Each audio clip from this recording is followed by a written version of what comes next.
Hi ವೀಕ್ಷಕರೇ, ಎಲ್ಲರಿಗೂ ನಮಸ್ಕಾರ. ನೋಡಿ, ಸರ್ಕಾರದಿಂದ ಗೃಹಲಕ್ಷ್ಮಿ ಯೋಜನೆಯ ಮಾರ್ಚ್ ಮತ್ತು ಏಪ್ರಿಲ್ ತಿಂಗಳ 4,000 ಹಣನ ಬಿಡುಗಡೆ ಮಾಡ್ತಾ ಇದೆ. ಈ 4,000 ಹಣನ ಸರ್ಕಾರ 26 ಜಿಲ್ಲೆಗಳಿಗೆ ಜಮಾ ಮಾಡ್ತಾ ಇದ್ದು, ಸುಮಾರು ಸಾಕಷ್ಟು ಫಲಾನುಭವಿಗಳಿಗೆ ಈ ಬಾರಿ ಈ 4,000 ಹಣನ ಕ್ಯಾನ್ಸಲ್ ಮಾಡಿದೆ. ಸರ್ಕಾರ ಜಾರಿಗೆ ತಂದಿರುವ 5 ನಿಯಮಗಳ ಆಧಾರದ ಮೇಲೆ ಈ ಫಲಾನುಭವಿಗಳಿಗೆ ಹಣ ಕ್ಯಾನ್ಸಲ್ ಆಗಿದೆ. ಹಾಗಾದ್ರೆ ಬನ್ನಿ ಸ್ನೇಹಿತರೆ, ಆ ನಿಯಮಗಳು ಏನು ಮತ್ತು ಇಂದು ಭಾನುವಾರ ಏಪ್ರಿಲ್ 20ರಿಂದ ಕರ್ನಾಟಕದ 26 ಜಿಲ್ಲೆಗಳಿಗೆ ಈ ಒಂದು ಹಣ ಜಮಾ ಆಗ್ತಾ ಇದ್ದು, ಯಾವ ಜಿಲ್ಲೆಗಳಿಗೆ ಹೇಗೆ ಈ ಒಂದು ಹಣ ಜಮಾ ಆಗ್ತಾ ಇದೆ ಅಂತ ನಾನು ನಿಮಗೆ ತಿಳಿಸ್ಕೊಡ್ತಾ ಇದ್ದೀನಿ. ಅದಕ್ಕಿಂತ ಮೊದಲು ನೋಡಿ ಸ್ನೇಹಿತರೆ, ನೀವೇನಾದ್ರೂ ಇನ್ನೂ ಕೂಡ ನನ್ನ ಚಾನಲ್ನ ಸಬ್ಸ್ಕ್ರೈಬ್ ಆಗಿಲ್ಲ ಅಂದರೆ ದಯವಿಟ್ಟು ಪ್ರತಿಯೊಬ್ಬರು ಚಾನಲ್ನ ಸಬ್ಸ್ಕ್ರೈಬ್ ಮಾಡ್ಕೊಳ್ಳಿ, ಹಾಗೆ ವಿಡಿಯೋಗೆ ಒಂದು ಲೈಕ್ನ ಕೊಡಿ. ಹೌದು ವೀಕ್ಷಕರೇ, ಗೃಹಲಕ್ಷ್ಮಿ ಹಾಗೂ ಅನ್ನಭಾಗ್ಯ ಯೋಜನೆಯ ಪ್ರತಿಯೊಂದು ಫಲಾನುಭವಿಗಳಿಗೆ ಸರ್ಕಾರದಿಂದ ಭರ್ಜರಿ ಗುಡಿಸ್ನ ಕೊಟ್ಟಿದ್ದಾರೆ. ನೋಡಿ, ಗೃಹಲಕ್ಷ್ಮಿ ಯೋಜನೆಯಲ್ಲಿ ಮಾರ್ಚ್ ಮತ್ತು ಏಪ್ರಿಲ್ ತಿಂಗಳ ಒಟ್ಟು 2 ತಿಂಗಳ 4,000 ಹಣನ ಫಲಾನುಭವಿಗಳ ಬ್ಯಾಂಕ್ ಖಾತೆಗೆ ಸರ್ಕಾರ ಜಮಾ ಮಾಡ್ತಾ ಇದೆ. ಈ ಒಂದು ಹಣದ ಜೊತೆಗೆ ಅನ್ನಭಾಗ್ಯ ಯೋಜನೆಯ ಕಳೆದ 5 ತಿಂಗಳ ಪೆಂಡಿಂಗ್ ಇರುವ 2,000 ಹಣ, ಒಟ್ಟು 6,000 ಹಣ ಜಮಾ ಆಗ್ತಾ ಇದೆ. ಆದರೆ ಈ ಬಾರಿ ಸರ್ಕಾರ ಈ ಗೃಹಲಕ್ಷ್ಮಿ ಯೋಜನೆಯ 2 ತಿಂಗಳ 4,000 ಹಣನ ಸಾಕಷ್ಟು ಫಲಾನುಭವಿಗಳಿಗೆ ಕ್ಯಾನ್ಸಲ್ ಮಾಡಿದೆ. ಅಂದರೆ ಎಲ್ಲ ಫಲಾನುಭವಿಗಳಿಗೆ ಈ 4,000 ಹಣ ಬರೋದಿಲ್ಲ. ಯಾರೆಲ್ಲ ಫಲಾನುಭವಿಗಳು ಸರ್ಕಾರದಿಂದ ಜಾರಿಗೆ ಬಂದಿರುವ ಹೊಸ 5 ನಿಯಮಗಳನ್ನ ಪಾಲಿಸ್ತೀರಾ, ಇಂತಹ ಫಲಾನುಭವಿಗಳ ಬ್ಯಾಂಕ್ ಖಾತೆಗೆ ಮಾತ್ರ ಸರ್ಕಾರ ಈ 4,000 ಹಣನ ಜಮಾ ಮಾಡುತ್ತೆ. ಒಂದು ವೇಳೆ ನೀವು ಸರ್ಕಾರ ಜಾರಿಗೆ ತಂದಿರುವ ಈ ನಿಯಮಗಳನ್ನ ಪಾಲಿಸಿಲ್ಲ ಅಂದರೆ ನಿಮ್ಮ ಬ್ಯಾಂಕ್ ಖಾತೆಗೆ ಹಣ ಜಮಾ ಆಗೋದಿಲ್ಲ. ಇದೇ ಒಂದು ಕಾರಣಕ್ಕೆ ಸುಮಾರು 1 ಲಕ್ಷಕ್ಕಿಂತ ಅಧಿಕ ಫಲಾನುಭವಿಗಳಿಗೆ ಈ ಬಾರಿ ಸರ್ಕಾರ ಗೃಹಲಕ್ಷ್ಮಿ ಯೋಜನೆಯ ಮಾರ್ಚ್ ಮತ್ತು ಏಪ್ರಿಲ್ ತಿಂಗಳ 4,000 ಹಣನ ಕ್ಯಾನ್ಸಲ್ ಮಾಡಿದೆ. ಹಾಗಾದ್ರೆ ಸರ್ಕಾರ ಜಾರಿಗೆ ತಂದಿರುವ ಈ ನಿಯಮಗಳನ್ನ ಕಡ್ಡಾಯವಾಗಿ ನೀವು ಪಾಲಿಸಬೇಕಾ ಅಂತ ಕೇಳ್ಬೋದು.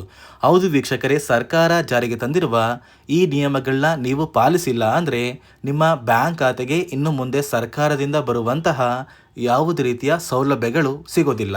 ಯಾಕಂದ್ರೆ ಈ ನಿಯಮಗಳ ಪ್ರಕಾರ ನಿಮ್ಮ ಬಳಿ ಇರುವಂತಹ ರೇಷನ್ ಕಾರ್ಡ್ನ ಕೂಡ ಸರ್ಕಾರ ಕ್ಯಾನ್ಸಲ್ ಮಾಡುತ್ತೆ.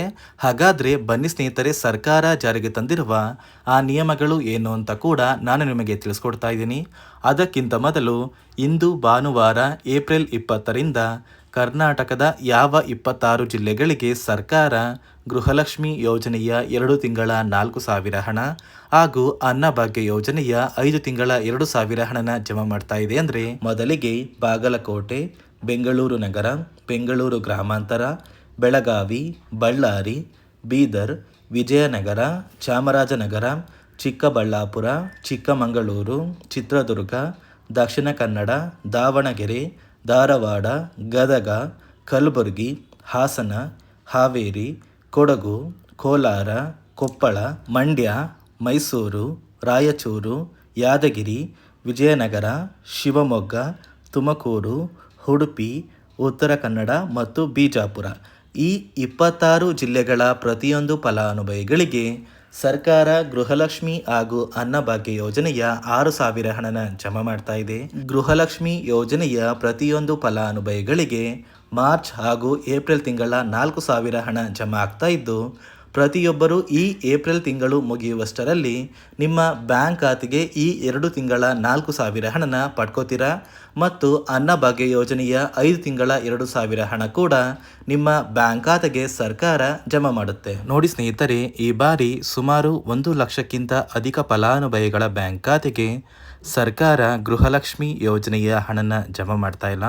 ಕಾರಣ ಏನು ಅಂದರೆ, ನಿಮ್ಮ ಬ್ಯಾಂಕ್ ಖಾತೆಗೆ ಡಿಬಿಟಿ ಮೂಲಕ ಹಣ ಜಮಾ ಮಾಡುವಂತಹ ಸಂದರ್ಭದಲ್ಲಿ ಸರ್ಕಾರ ಸಾಕಷ್ಟು ಫಲಾನುಭವಿಗಳ ಒಂದು ಬ್ಯಾಂಕ್ ಖಾತೆಗೆ ಹಣ ಜಮಾ ಮಾಡೋದನ್ನು ಕ್ಯಾನ್ಸಲ್ ಮಾಡಿದೆ. ಯಾಕಂದರೆ ಇತ್ತೀಚೆಗೆ ಹಣಕಾಸು ಇಲಾಖೆ ಜಾರಿಗೆ ತಂದಿರುವ 5 ನಿಯಮಗಳ ಆಧಾರದ ಮೇಲೆ ಪ್ರತಿಯೊಂದು ಫಲಾನುಭವಿಗಳಿಗೆ ಸರ್ಕಾರ ಈ ಒಂದು ಹಣನ ಜಮಾ ಮಾಡ್ತಾ ಇದ್ದು, ಯಾರೆಲ್ಲ ಫಲಾನುಭವಿಗಳು ಈ ನಿಯಮಗಳನ್ನ ಪಾಲಿಸಿಲ್ಲ ನಿಮ್ಮ ಬ್ಯಾಂಕ್ ಖಾತೆಗೂ ಕೂಡ ಹಣ ಜಮಾ ಆಗೋದಿಲ್ಲ. ಹಾಗಾದರೆ ಬನ್ನಿ ಸ್ನೇಹಿತರೆ, ಸರ್ಕಾರ ಜಾರಿಗೆ ತಂದಿರುವ ಆ 5 ಹೊಸ ನಿಯಮಗಳು ಏನು ಅಂತ ನಾನು ನಿಮಗೆ ತಿಳಿಸ್ಕೊಡ್ತಾ ಇದ್ದೀನಿ. ನೋಡಿ ಸ್ನೇಹಿತರೆ, ಮೊದಲನೆಯ ಒಂದು ನಿಯಮ ಬಂದು, ಸಾಕಷ್ಟು ಫಲಾನುಭವಿಗಳು ಹೊಂದಿರುವಂತಹ ಒಂದು ರೇಷನ್ ಕಾರ್ಡ್ ಏನಿದೆ ಆ ಒಂದು ರೇಷನ್ ಕಾರ್ಡ್ನ ಮನೆಯ ಸದಸ್ಯರ ಪ್ರತಿಯೊಬ್ಬರ ಒಂದು ಆಧಾರ್ ಕಾರ್ಡ್ನ ನಿಮ್ಮ ರೇಷನ್ ಕಾರ್ಡ್ಗೆ ಕಡ್ಡಾಯವಾಗಿ ಲಿಂಕ್ ಮಾಡಿಸ್ಬೇಕು. ಅಂದರೆ ಈ ಒಂದು ಲಿಂಕ್ ಮಾಡಿಸುವಂತಹ ಒಂದು ಪ್ರೊಸೀಜರ್ಗೆ ಸರ್ಕಾರ KYC ಅಂತ ಕರೀತಾರೆ. ನಿಮ್ಮ ರೇಷನ್ ಕಾರ್ಡ್ಗೆ ಇನ್ನೂ ಸಹ KYC ಆಗಿಲ್ಲ ಅಂದರೆ ನಿಮ್ಮ ಬ್ಯಾಂಕ್ ಖಾತೆಗೆ ಸರ್ಕಾರ ಮುಂದಿನ ದಿನಗಳಲ್ಲಿ ಗೃಹಲಕ್ಷ್ಮಿ ಯೋಜನೆಯ ಹಣನ ಕ್ಯಾನ್ಸಲ್ ಮಾಡುತ್ತೆ. ಅದೇ ರೀತಿ ಎರಡನೆಯ ಒಂದು ನಿಯಮ ಬಂದು, ಸಾಕಷ್ಟು ಫಲಾನುಭವಿಗಳು ಕಳೆದ 3 ತಿಂಗಳಿಂದ ಸರ್ಕಾರದಿಂದ ಬರ್ತಾ ಇರುವಂತಹ ಒಂದು ರೇಷನ್ ಏನಿದೆ, ಅಂದರೆ ಉಚಿತ ಅಕ್ಕಿ ಏನಿದೆ, ಈ ಒಂದು ರೇಷನ್ನ ಪಡ್ಕೋತಾ ಇಲ್ಲ.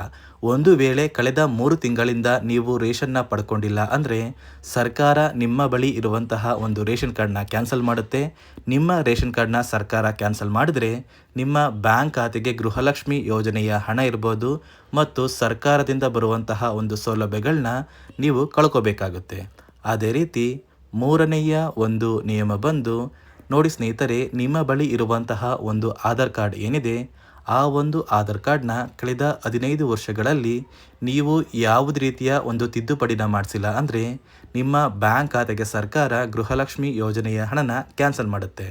ಯಾಕಂದರೆ ಸರ್ಕಾರದಿಂದ ಬಂದಿರುವಂತಹ ಒಂದು ಆದೇಶದ ಪ್ರಕಾರ ಪ್ರತಿಯೊಂದು ಫಲಾನುಭವಿಗಳು ಕಳೆದ 15 ವರ್ಷಗಳಲ್ಲಿ ಯಾವುದೇ ರೀತಿಯ ಒಂದು ತಿದ್ದುಪಡಿನ ನಿಮ್ಮ ಆಧಾರ್ ಕಾರ್ಡ್ಗೆ ನೀವು ಮಾಡಿಸಿಲ್ಲ ಅಂದರೆ ಕಡ್ಡಾಯವಾಗಿ ಆದಷ್ಟು ಬೇಗ ನಿಮ್ಮ ಆಧಾರ್ ಕಾರ್ಡ್ಗೆ ತಿದ್ದುಪಡಿನ ಮಾಡಿಸಿ.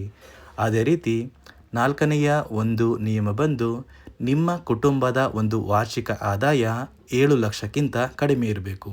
ಒಂದು ವೇಳೆ ನಿಮ್ಮ ಕುಟುಂಬದ ವಾರ್ಷಿಕ ಆದಾಯ 7 ಲಕ್ಷಕ್ಕಿಂತ ಜಾಸ್ತಿ ಇದ್ದರೆ ನಿಮ್ಮ ಬ್ಯಾಂಕ್ ಖಾತೆಗೆ ಸರ್ಕಾರ ಗೃಹಲಕ್ಷ್ಮಿ ಯೋಜನೆಯ ಹಣನ ಕ್ಯಾನ್ಸಲ್ ಮಾಡುತ್ತೆ. ಅದೇ ರೀತಿ ಐದನೆಯ ಒಂದು ನಿಯಮ ಬಂದು, ನಿಮ್ಮ ಕುಟುಂಬದ ಸದಸ್ಯರು ಅಥವಾ ಗೃಹಲಕ್ಷ್ಮಿ ಯೋಜನೆಯ ಫಲಾನುಭವಿಗಳು ಯಾರು ಕೂಡ ಸರ್ಕಾರಿ ನೌಕರರಾಗಿ ಕಾರ್ಯನಿರ್ವಹಿಸ್ತಾ ಇರಬಾರ್ದು. ಒಂದು ವೇಳೆ ನಿಮ್ಮ ಕುಟುಂಬದಲ್ಲಿ ಯಾರೇ ಆಗಿದ್ರೂ ಸರ್ಕಾರಿ ನೌಕರರಾಗಿ ಕಾರ್ಯನಿರ್ವಹಿಸ್ತಾ ಇದ್ದರೆ ನಿಮ್ಮ ಬ್ಯಾಂಕ್ ಖಾತೆಗೆ ಗೃಹಲಕ್ಷ್ಮಿ ಯೋಜನೆಯ ಹಣ ಕ್ಯಾನ್ಸಲ್ ಆಗುತ್ತೆ.